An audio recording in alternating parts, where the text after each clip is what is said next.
And in fact, of the three, nutrition was the one I knew the least about. First, I started reading, thinking like, oh, that's kind of an interesting thing, nutrition and brain development. I'll give them eggs or something at the right time if they're not allergic. But as I started reading it, and I read it in great depth for several years, I realized the science was really serious and very specific and very clear, worrisomely clear, that specific regions required specific nutrients at just the right time while they were developing.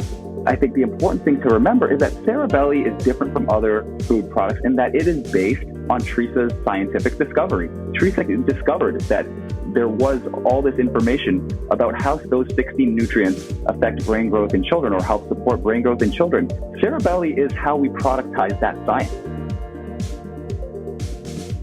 Welcome to Mindful Businesses, presented by Sarani, and I'm your host, Vidya Iyer.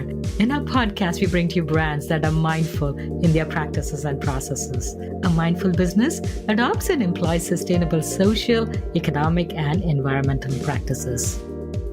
Today, we have with us Dr. Teresa Pruzner and Nick Langan, co-founders of Cerebelly, science-backed baby food. Dr. Pruzner joins us from Ontario, Canada, and Nick joins us from New York City. Welcome, Teresa and Nick. It's a pleasure to have you both on our show. Hi, Vidya. Thanks so much for having us. I'm very excited to be here. It's great to meet you, Vidya, and thanks again for having us.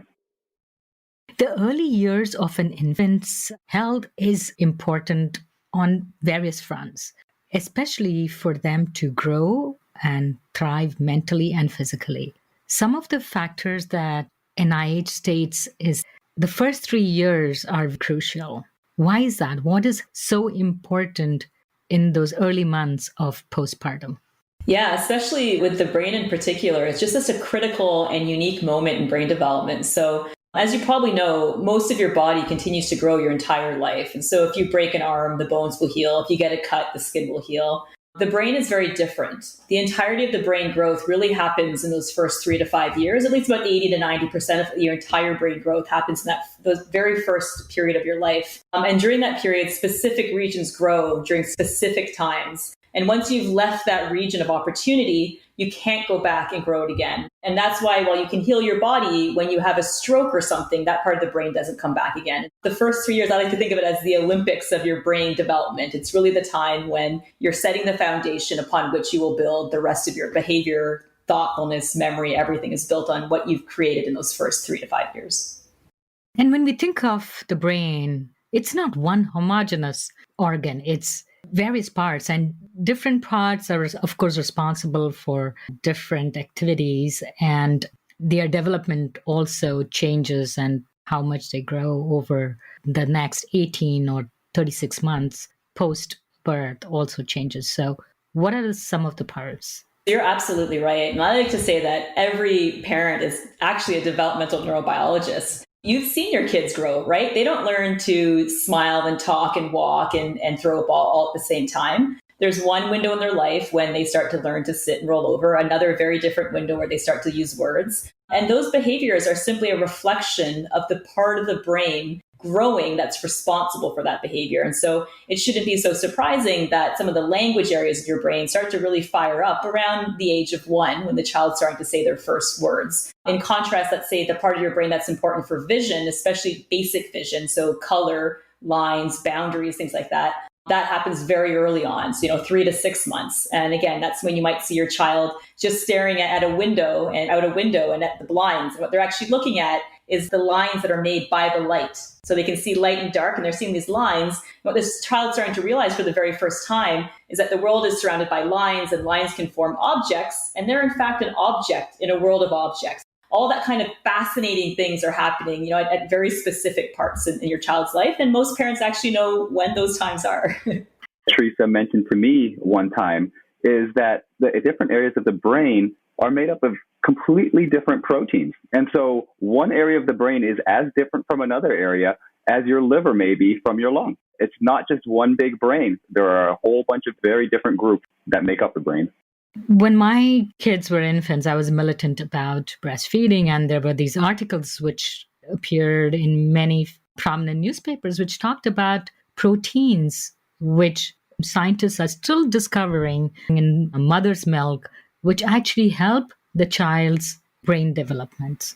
And breast milk is such a precious resource that, if a mother's able to and she's able to breastfeed for as long as she can, I mean, it's such a gift to her child for sure. Breast milk is something I focused a lot on as well. I'm a working mom, of course. So we transitioned to breast and food fairly early on just because I didn't have the capacity to be exclusively breastfed for that whole first year. But it is, and beyond just the content of the milk itself, there's the psychological impact of the bonding of being with the child. Even things like the gut microbiome as you're feeding from the mother will probably be impacted by both the act of breastfeeding and the breast milk itself. There's so many unique parts about the breast milk. One thing that I do say is if you are exclusively breastfeeding your child, your breast milk does change with time. And so the milk that comes out at 1 month is different from what you're getting at 12 months or so. And there are certain nutrients that I like to remind moms to be attentive of. So things like zinc and iron, vitamin D, B12, vitamin E. These are sort of a set of nutrients that beyond 6 months, they start to come down quite a bit. Breast milk, it is a wonderful gift and there's nothing better. It is conscientious that as you introduce solids to sort of accommodate the natural changes that occur in the composition of milk as well. You really can have the best of both worlds if you're thoughtful about it. And you're probably the best person to ask, when should a parent start introducing solid? You are a neurosurgeon, you're practicing neurosurgeon, and you have to take time off from work to come on our show. So when is a good time to introduce solids? So this might surprise you, but I will actually say that I am not necessarily the best authority to say specifically when you should start solid. I think a lot of pediatricians are better positioned to me in terms of the way that you feed your child. I'm certainly very focused on what's in that food and how that food gets into your kid. I think there's just a lot of philosophies out there. There's a lot of science, a lot of recommendations. Most people say around 4 to 6 months, the AAP seems to switch year to year, whether it's 4 or 6 months. A lot of different techniques, things like baby-led weaning versus introduction of pureed. My experience with it all, and I would call this my maternal experience and rather than my professional experience, is really kids are quite unique and moms are quite unique. And what works very well for one child might not work as well for another. So my specific approach was more taking the spirit of each sort of philosophy. I like the idea of baby-led weaning, the baby telling you what type of food and how much they can take. But some of my kids were much more amenable and much more happy if I was giving them pureeds in a spoon. And so for that child, I would take that approach. And ultimately what I did is I responded to the child's reaction, but the whole time being very attentive that they were getting the nutritional needs that they required. And how they got it was a combination of what I felt was right and what the child was willing to accept as being right. Children can be quite discerning. Even at 3 months, they would my daughter would just spit things out when she didn't like it. Yeah, there's the science and then there's the art.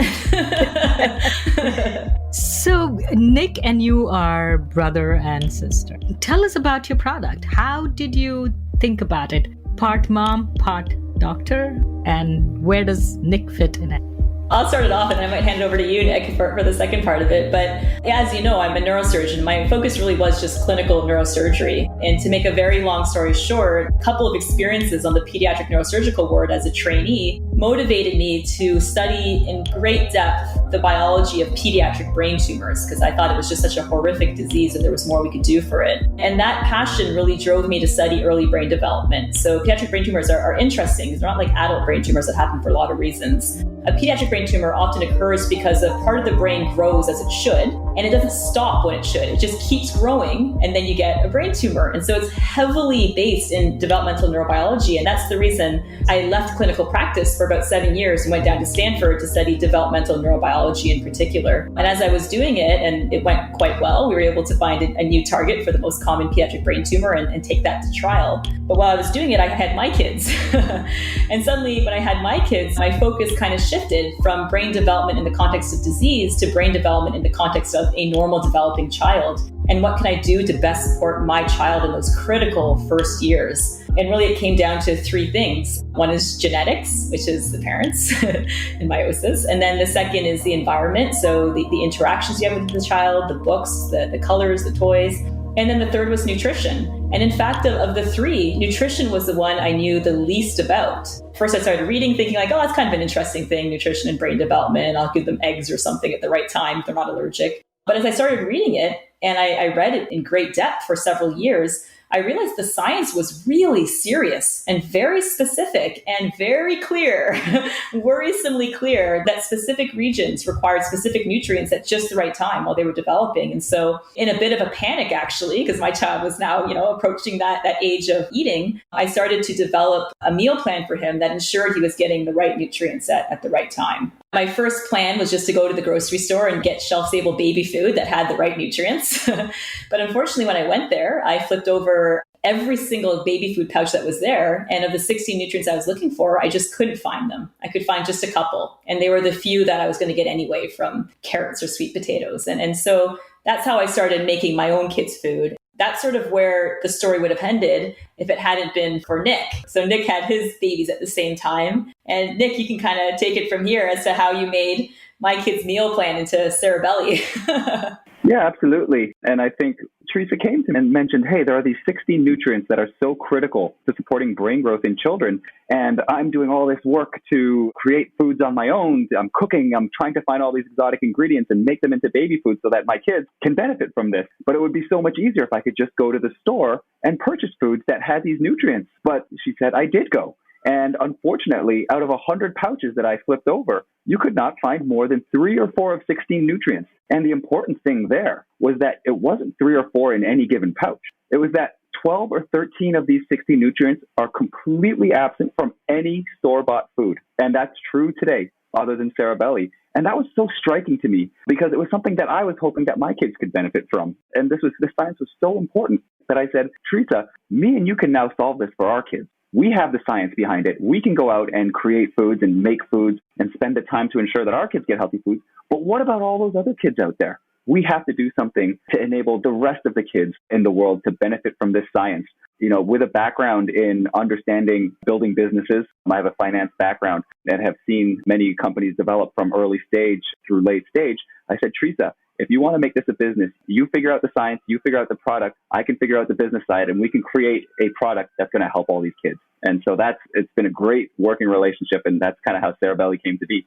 So what are these key nutrients? If you had to pick like 3 which were completely absent, and you think, Teresa, that it is really crucial, pick the top 3. I never thought about the top 3. I'll throw out 3 that come to mind. And so there are 3 that are not only crucial, but completely absent in shelf-stable baby food, absent in any meaningful amount in most store-bought baby food, but also importantly, something that kids are normally deficient in North America, and that breastfeeding moms are often deficient in North America during these critical stages. And so one of them would be choline. Choline is a fascinating nutrient. It's one that for some reason we let slide, even though its involvement in the brain is very clear. It's involved in many different levels. It's the basis of something called acetylcholine, which is one of the basic neurotransmitters, but it also is involved in myelin, so the lining of brain cells, and it's important even in the expression of specific genes that are important in brain development. And for some reason, not only is choline deficient in about 90% of North American breastfeeding moms,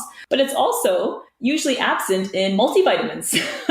That's astonishing to me. So choline's a good one. Selenium would be another one that people are often deficient in. And then vitamin D. So that's getting better. I think more moms, iron and vitamin D are sort of ones that people are more aware of. Anemia are things that doctors are now looking for in children. We're screening because it's so common to be not just deficient in iron, but so deficient that you have outcomes in your body's blood. That's pretty deficient. I would say those are, I guess I gave you 4. Those are 4 that I would really think about in my kid. So what causes rickets? It is vitamin D. So actually, I remember having this argument with my pediatrician because I was breastfeeding and I was insisting that I should supplement it with vitamin D. Mm-hmm. And at that stage in the 90s, he really didn't believe in that. He was a great doctor. And when I was insistent, he's like, okay, I don't want to be responsible for your kids having bow legs. So go ahead. And you were ahead of the curve because vitamin D. So this is interesting. When I had my first kid, my good friend was a neurologist. And this was before I had started really reading about nutrition. And the one piece of advice he gave me is supplement with vitamin D. So because not only are we commonly deficient, but because we're very sunscreen, we're very pro, which is 100% true. You should be pro sunscreen, and what type, and it's natural, not is your decision, but skin cancer is real and terrible. But because we wear sunscreen so much, we're even more deficient in vitamin D than our parents' children, so than we were babies. You are ahead of the curve, and now it's a recommendation to always supplement with vitamin D in those early months. Good for you. You probably bought your kid like a couple IQ points for that decision. You don't want to hear how I raised my kids. I'm every doctor's nightmare. Oh, you know what? Though I am too. But I did find another doctor who was like, Mom knows best. And I quickly moved to that doctor. So, Nick, you said that you were in finance and you had worked with companies. What was your background? I've worked at a variety of hedge funds over the last 12 years or so. And one of the big parts of the job is to meet companies when they are in an early stage and really understand their potential and what they're doing in order to disrupt the industry that they're in. But I think what that provides and what you start to get a sense of are some of the commonalities into these businesses that eventually go on and become successful. And we can talk about those. But it allowed me, as we started Cerebelly and created a real business, is to really implement some of these best practices and avoid, I would say, some of the common pitfalls that affect young businesses. You can have a phenomenal idea, but you do have to turn that into a business that's self-sustaining and that can grow. And so there are realities around that go beyond just the great idea. That being said, the great idea is the foundation of any good business. And without that, you're almost bound to fail. All the ideas try to solve something, but there should be a market for it. It should be feasible. You should have the finances. You should have the actual product, which made you think that, hey, Teresa, we have to make this happen. I think what appealed most to me was just the natural reaction you got when you told someone about this idea. It was the natural reaction I had when Teresa told it to me, and it was the natural reaction of every single one of our friends and family when we mentioned that to them, the science and how compelling it was and how deficient the foods that we generally rely upon are. The natural reaction is, this is something that I can't believe doesn't already exist. This is shocking, the lack of nutrition that's in current foods. It's shocking that all this science is out there and no one's put it to use. Please make this product because we want our kids to benefit from it. That natural reaction from every single person we told made me really think, not only is this a great idea for a business, but it's something that's going to make a lot of parents very happy. But weren't you nervous about working with your sister? You could end up hating each other. We've all heard the horror stories about businesses that start with family and the risks of doing that, because if the business goes bad, it can affect your personal relationship. And the people you want to least affect the relationship with is your family, because they're the people you're closest to and, frankly, people you can't avoid.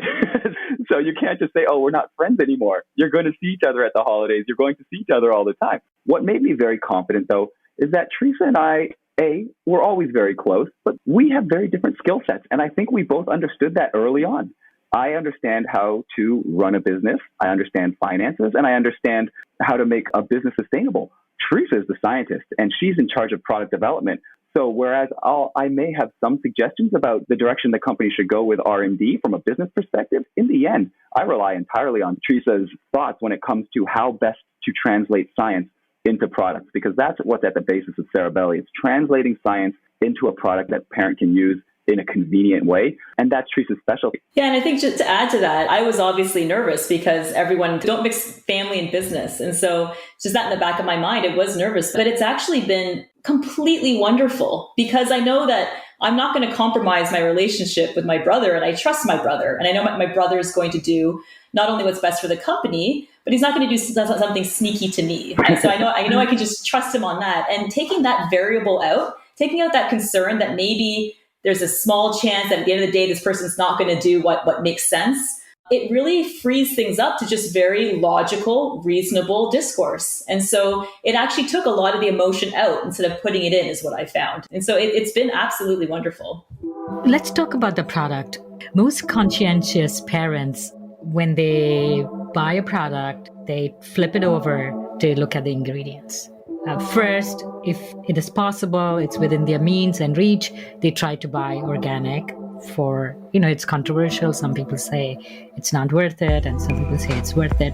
But the ingredients portion, regardless of whether it's organic or not, it's very important. Sometimes there are fillers What were the things that you saw in baby food which made you say, oh my God, this is not okay? There was a few things. The first thing that I saw was a whole lot of zeros.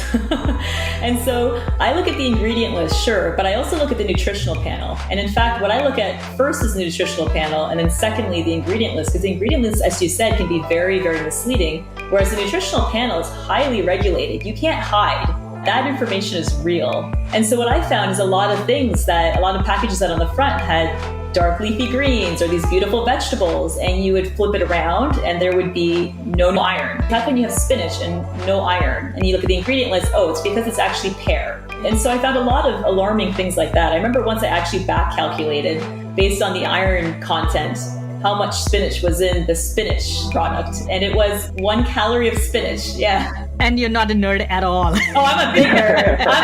When it comes to nutrition, watch out. That's why I was like, this doesn't feel right? And there's other sort of misleading things. And so people think of omega-3s as being good for brain development, right? Which they are, but it's specifically DHA that is helpful in early brain development. Whereas there's other omega-3s that are not, and people would advertise omega-3s, but they wouldn't actually have the DHA in there. There's a lot of things that I didn't like, but the thing that really stood out was the fact that what were the zeros? There were zeros in everything except sugar. And so what you want is protein, fat, and nutrition. And what I saw was sugar and almost nothing else. Sugar, salt, and otherwise zeros. And so that's really what pushed me to say, okay, we need to switch those zeros to 20s and 30s. Nick, what was your experience? I'm assuming you don't come from a medical background or the science or nutrition background. No. It was your gut as a parent which told you like things were not okay. So what did you see in the packaging which, after your conversation possibly with Teresa, made you realize that it was not doing everything that could potentially do for your kids? For me, it's similar to what Teresa said with regards to the lack of actual nutrition that was in the pouches. But more importantly, it was that until the conversation with Teresa about the lack of nutrition in store-bought baby food, I really thought I was doing the best thing for my kids. I was going to the grocery store. I was buying the pouches that were organic and had the spinach on it and had the broccoli on it. I was looking at the age ranges that they were providing, and I really thought I was doing the best thing I possibly could for my kids. You have to only do the simple exercise, which frankly, I wasn't. I was reading the ingredients, but I wasn't looking at the nutritional panel and comparing it to what my kid really needed. And when you do that, as Teresa mentioned, all of a sudden you realize there's 0% of any meaningful nutrient in these pouches. And in essence, what you're getting, almost regardless of which pouch you're picking up, is a pouch of applesauce. And which kids love. Mm-hmm. Which kids love. And there will be the skeptic in me would say that great as a food company because the kid will always reach for that pouch and want more and want more and want more. But there's also another reality, which is that in order to be shelf stable, a baby food actually needs to have a certain level of pH. It has to be slightly acidic. And that's if you're using the most common form of manufacturing, which is called hot fill. And what that means is exactly what it sounds like. You take some ingredients, you boil them, you grind them up, and you put them into the pouch while they're still hot. And that creates sterility, and that makes the food shelf stable. It has nothing to do with preservatives or anything like that. Well, we've seen that marketing, but it's not. It's simply that the thing goes in hot. That creates a sterile environment, and that allows the food to be shelf stable. The problem is that those foods have to be acidic. And in order to be acidic, by definition, fruit has to be the main ingredient. There's no other real way around that. And so the skeptic may say, well, fruit is just to keep the food sweet so that kids eat more. But the practical side, which is in order to make very cheap baby foods, you have to use that method. And so fruit is the first ingredient. That's why we went, and when Teresa came to me with this product and said, Nick, this product has to be veggie first. Vegetables have to be the main ingredient in every single one of our pouches. We had to go out there and figure out how to do that. And what that involved was a specialized manufacturing process called retort. And it was a process that's a closed system that allows you to create that same shelf-stable environment, again, without any preservative, but also allowed you to have a lower pH, whereby vegetables were the first ingredient. Once we realized that you could have a truly nutritious vegetable product, all organic, non-GMO, we said this is a no-brainer, pardon the pun. What was the process? What is it called? It's called retort, R-E-T-O-R-T. And it's actually a process that NASA developed because astronauts have this exact same problem. They needed shelf-stable foods, and they couldn't go up there with a bunch of applesauce. And so they developed a process which enabled shelf stability while providing true vegetable-based or protein-based nutrients in order to make the food. And so it's a process that's not widely used. It's more expensive, but it was the right thing to do. So how did you find out about this process? It started off with what I needed to be willing to even do the project, because I wasn't necessarily all in when he first brought it to my attention. I had a lot of other things that I was doing. So I thought, do I have the bandwidth to do Cerebelly? And it wasn't until I saw some other parents back at the same Whole Foods that I had been looking at pouches. And I realized that no matter what they picked, it was going to be the wrong decision for their child, and it was going to have a major impact. It was going to be an impact that they couldn't get back later on. Once I said, okay, well, we'll do this. We'll make this baby food. I had some non-negotiables. And one was that it had to be highly nutritious. And to do that, it had to be vegetables. There was no other options. And so once we agreed that it had to be vegetables, then it was a matter of, okay, given that, how do we figure this out? And speaking to a lot of different food scientists and what have you, retort came to the front as the only way that we could do it at the time. And in fact, it was a huge barrier. So retort manufacturers often work with big soup companies and what have you, and none of them were willing to let us use their retort machine to make baby food. And so actually a huge chunk of our first, our seed round of funding went to buying our own retort machine so that we could make the baby food, because there was no other way around it. And so it really came from just this idea that the only way to do this properly is to do it with vegetables. And the way to do it with vegetables is a retort machine. So if no one's going to lend us theirs, we're going to buy our own. That's kind of how the whole thing went through. But it was stressful. What exactly does this machine do differently? So the major difference is that you can fill it first, and then through a process, it can then be heated while having already been filled. And so for that reason, the pH doesn't have to be so low. What is the packaging made of? Because if it has to be heated, it has to also not have leach into it. That's another reason why people don't do it, is that the packaging for retort it's a far more expensive packaging than you would normally use for just hot fill. Heavy metals and contaminants are something that's always been at the front of our mind. And so we actually test all of our products at the ingredient stage, but then also at the mix stage for heavy metals. And when we did that, we also test for hundreds of other contaminants as well, just to make sure there's nothing that's happening, whether it be the water at the farm or the soil at the farm or the vegetable itself or the way that we're mixing things together. No contaminant that we're aware of is present in the food. And so it's something we've been very conscientious. And that's actually how we ended up being the first shelf-stable baby food to get the clean label certification. It's a third party, and they actually just go and grab some of your baby foods just from a local grocery store. You don't get to give them the pouch. They just go to the grocery store, they pick out some pouches, and they will independently test for hundreds of different contaminants. If you pass their very, very high standards, then you get the award. And so we're actually the first shelf-stable baby food to get that award. What is the pouch made of? Is it just foil-based or? It's multi-layered. Yeah, the pouch is a multi-layered pouch. And one of the nice byproducts of using the retort process is that it actually enables the pouch to be recyclable. So we partnered with TerraCycle to ensure that every single one of our pouches is recyclable by parents. And we actually just achieved our 100,000th pouch recycled with TerraCycle. So that's something we're very proud of. And in the end, as Teresa and I thought about Cerebelly, it was super important to ensure that we were supporting brain growth as best we could in kids, but it was also really important that we leave the planet in a better place than we came.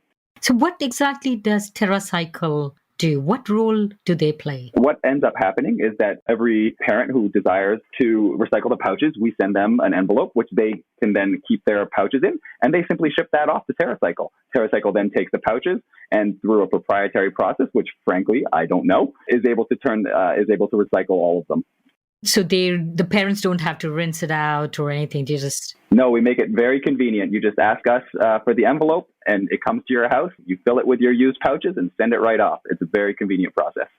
So Teresa talked a little bit about omega-3 and DHA, and you said DHA is very, very crucial. So what is DHA? So DHA is found to have, several roles in early brain development. And honestly, there's different nutrients that can help with its absorption, this and that. But it's also something that is commonly, that's very hard to come by in whole foods. And so it's very hard to come by. And for that reason, without supplementation, it's hard to get the sufficient amount that you want in a day. And when you talk about whole foods, you're not talking about the grocery chain. You're just talking about...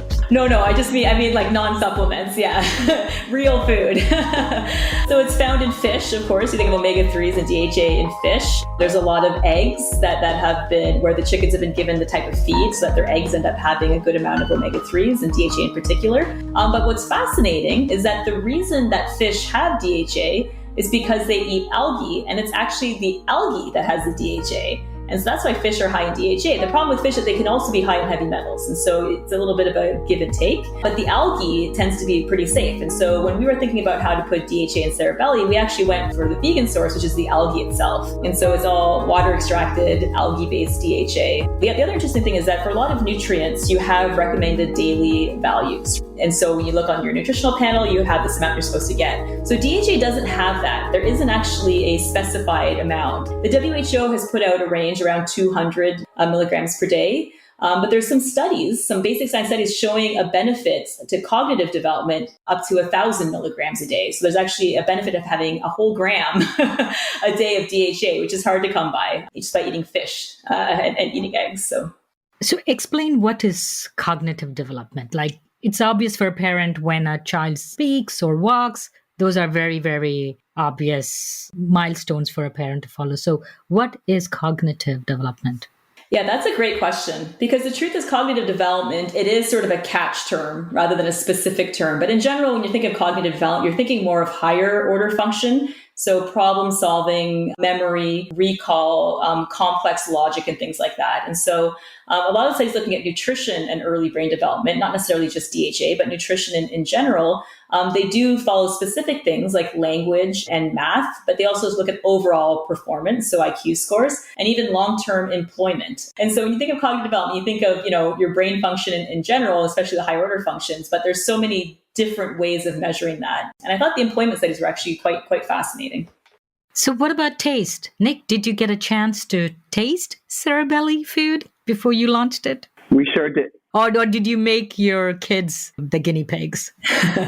Unfortunately for our kids, they were the guinea pigs. And it was something that Teresa and I put a lot of thought into, as well as the nutritionists we work with. Teresa was introduced to some amazing nutritionists out at Stanford who really helped create some of the blends that we eventually used to produce Cerebelly. But the reality is this, as you mentioned, kids can be picky. You have to make the food taste good because it can be as nutritious as you want. But if the kids won't eat it, then you've already failed. As you said, our kids were the experimenters. We got batch after batch. And let me tell you, some of those combinations were not great. And so we were able to whittle it down to a bunch of foods that tasted great, that kids loved. We then tried it on more and more kids and found, I would say, the best combinations to launch with. But we were also mindful of the fact that we didn't want the food to be just sweet. We wanted, part of what Cerebelly was going to do was to help parents train their kids' palates. So we have some flavors that are much more savory than anything else you'll find on the shelf. And so there's a spectrum of flavors, spectrum of spices that we thought was really important to introduce to kids early, because if you can introduce that spectrum early to kids, that's going to set them up for better eating for the rest of their life. And so we tried to balance all those things, make sure they were all delicious, but not just give a bunch of candy-flavored foods to kids. Really give them things that are going to set them up well in life. I think expanding the palate of the child is so important in this global world. They may have friends in their class, in their school from some other countries, or they may have to travel for work. Maybe starting at a very early age with things which are out of their comfort zone probably is a good thing. Teresa will be able to explain the science behind it better, but it's very clear that if you don't do this early on, it becomes meaningfully harder later. But I think as every parent can attest to, once a kid's a picky eater by a certain age, it becomes very difficult to change that. I certainly want to give a nod to Jackie Bertotto, who's an incredible nutritionist at Stanford who helped develop the entire Cerebelly line. So while I focused on the nutrition from the brain perspective, she certainly was responsible for just the general nutritional needs of a child growing up as well. It was important that we hit both of it, because while I'm a neuroscientist, I'm certainly not a nutritionist by training. She really put a lot of thought into nutrition in general, and one of them was early exposure to the palate of different types of flavors. Nick and I both grew up in Toronto, which is one of the most multicultural cities in the world, and enjoying different flavors. It's just been it's a big part of my overall happiness and quality of life. So I'm glad to be able to provide that as well. So when did you guys start this company? When we first really started the company was in mid-2017. And for the first 3 years, it was really just Teresa, myself, Jackie Bertoldo, and a few others who really took the time to put the product together, to figure out all the different facets of the product so that we could go to a manufacturer and have it made. And then we really accelerated things in 2019. That's when we launched the company officially. September 2019, that's when we launched with Whole Foods and online. It was a long time between the time Teresa first came to me with this idea and the time we were able to get a product to market. But in the end, I think all the hard work was worth it. And your timing probably was good because with the pandemic, most parents were happy to have your food available, ready for them to use. Was it a blessing or a handicap launching right before pandemic? I think you're right that a lot of parents also became more thoughtful about nutrition as grocery stores were starting to become less reliable. But in terms of the company itself, the supply chain has never been more difficult, really. The Cerebelly members that are in charge of our supply chain are highly experienced. They've been in these types of things for 10 plus years. And the supply chain that's occurred in the last couple of years has just been so challenging. And so while I think from a customer acquisition perspective, it might have helped, from actually the product development, we grew up in a sort of like trial by fire. Yeah, Vidya, I think when it comes to the pandemic, it was obviously a very difficult thing for parents. But from a company perspective, it was a bit of a mixed blessing in that it got parents, like Teresa said, focused on nutrition. It made them understand why it was so important to have healthy foods, because we started to see the benefits of vitamin D and things like that had in actually fighting COVID. And I'm not an expert in that, but it's certainly shown a spotlight on healthy foods and being generally healthy when it came to fighting sicknesses. The flip side of that is that one of the key principles that Teresa and I had when starting Cerebelly was accessibility. But to do that, we felt that you had to be truly omni-channel as a business. You had to be available in retail stores where people could go to the shelves and pick it up if they needed, but also direct to consumer, where if they wanted a service that they could subscribe to and get food bi-weekly or once a month, depending on their child's eating schedule, they could do that. Well, once the pandemic came around, that became very important because for a while, people were very worried about going into grocery stores. And so they had the opportunity to get the food online in a seamless way. And then once the world started opening up, the reality is retail is still just the most convenient way for many, many parents. And so once the world started opening up again, they were able to go in there and get the food. So I think having this philosophy of making sure that every parent had convenient access to Cerebelly really helped people purchase it or get access to it all through the pandemic. And that brings to my next question. You said it's accessible. So how much do your pouches cost and how do they compare with your peers or competitors? Our pouches cost somewhere around $259 to $279, depending on how many you purchase at a time. And I would say when it comes to the competitors, that's within striking distance of most organic, non-GMO baby foods. So if you went to Whole Foods, that's within, I would say, the normal range of the foods you would see there. And then below that, there are quite a few foods at around the $2 price point. So a slight premium to the other, I would say, the mass market organic pouches, and fairly in line with pouches like ours. So Cerebelly products are available once the kids start their solids, depending on the philosophy the parents decide to follow, 4 months, 6 months, and they can get for each month based on the development. Are they like targeted based on the child's different stages and milestones that are important, or is it the same food 6 to 12 months?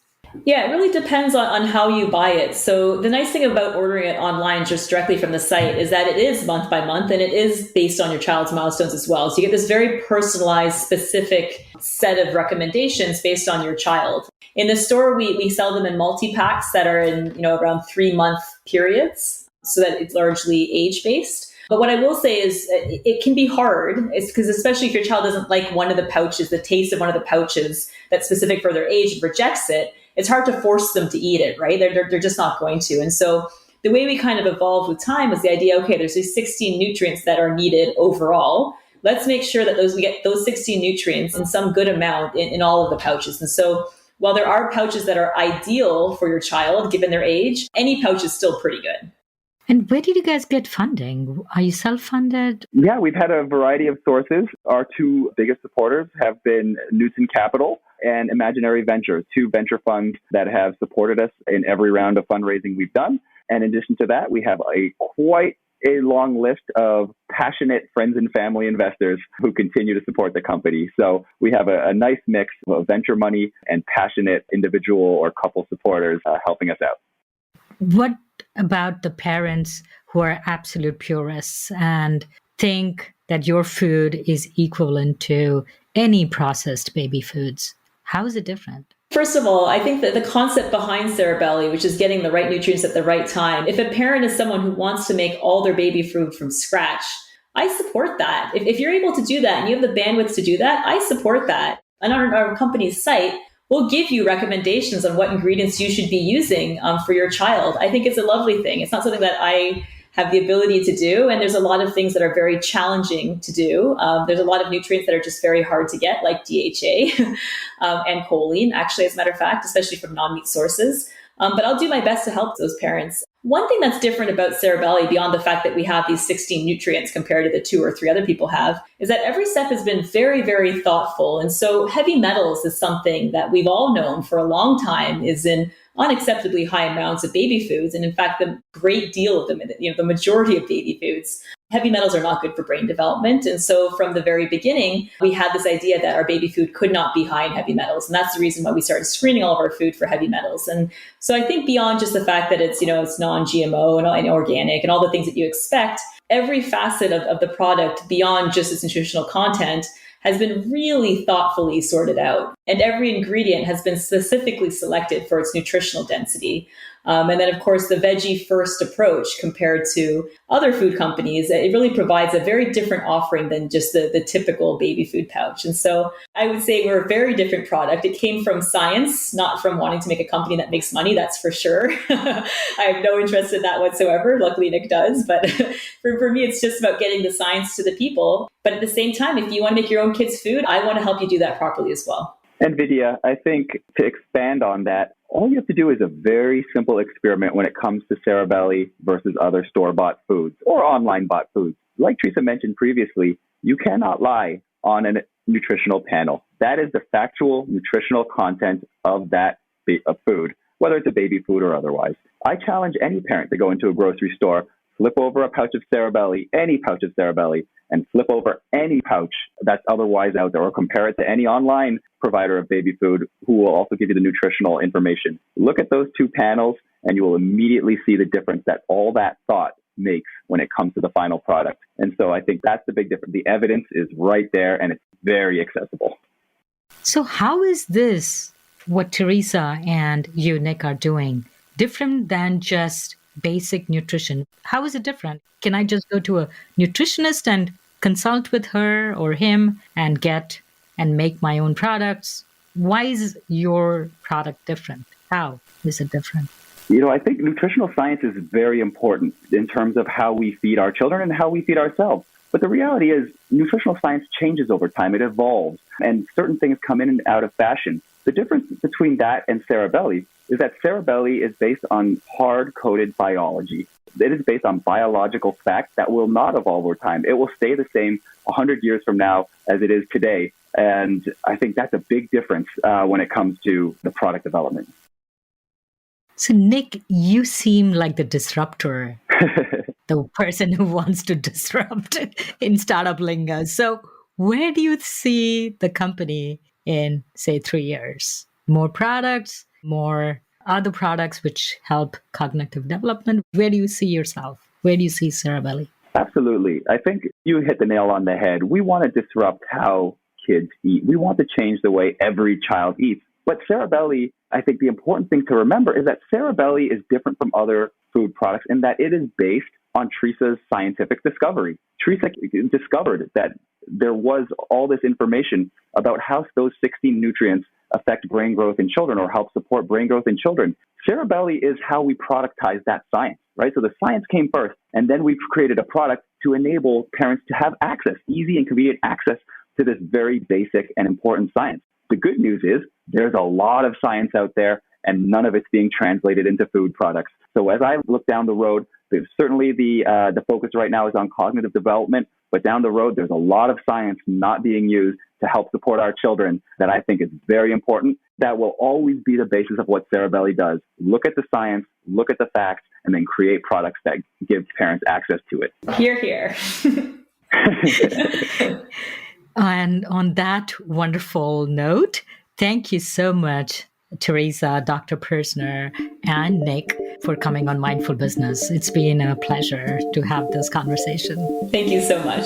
Thank you so much. We're so excited that you were excited by what we're doing. You're listening to Mindful Businesses, hosted and produced by Vidya Iyer. We would love to hear from you. Send a voice note with your questions or comments to info@mindfulbusinessespodcast.com. Subscribe, rate, and review us on Apple Podcast. If you learned a thing or two from this episode, share it with one friend. We recorded this podcast in Lafayette, Indiana.